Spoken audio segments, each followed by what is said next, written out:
Untuk bagian ini saya persilahkan Dirjen GTK, Mas Iwan, silakan untuk melanjutkan. Terima kasih. Terima kasih Mas Menteri.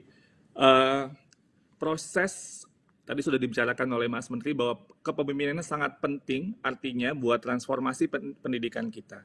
Nah, dalam untuk melakukan pengembangan kepemimpinan ini, kami berkaca dari berbagai macam studi dan tentunya pendekatan andragogi pembelajaran orang dewasa itu bahwa kita harus lebih fokus kepada on the job learning. Jadi artinya pembelajaran yang relevan, yang kontekstual sehingga memberi dampak yang sebaik-baiknya. Karena itu proses pendidikan dan penilaian di guru penggerak ini betul-betul berbasis dampak dan bukti.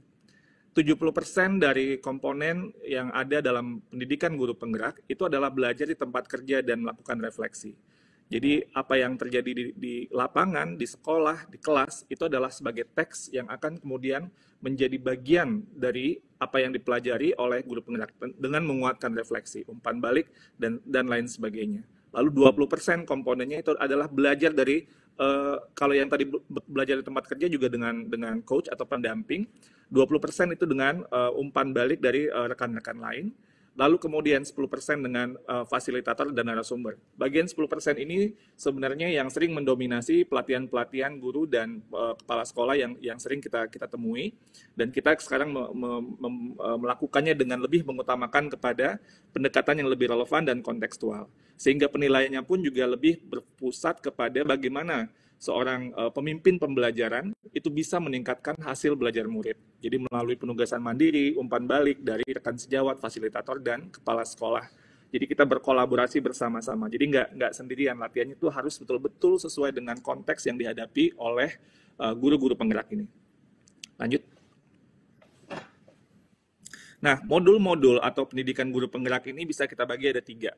Pertama, pentingnya guru penggerak ini memahami orientasi nilai yang betul-betul berakar pada filosofi pendidikan Indonesia. Jadi di sini apa yang menjadi filosofi dari Ki Hajar Dewantara itu adalah hal yang paling utama yang nanti akan dipelajari oleh calon-calon guru penggerak. Apa yang kemudian menjadi peran guru penggerak? Visi guru penggerak itu seperti apa juga ini harus betul-betul clear sehingga kemudian bisa untuk nanti menerapkannya di praktek keseharian. Membangun budaya positif di sekolah itu juga hal yang sangat penting. Lalu kemudian bagaimana melakukan pembelajaran yang berorientasi kepada murid, yang berpihak kepada murid. Di sini teach at the right level, mengajar dengan diferensiasi sesuai dengan kebutuhan siswa, itu menjadi hal yang sangat penting untuk dikuasai.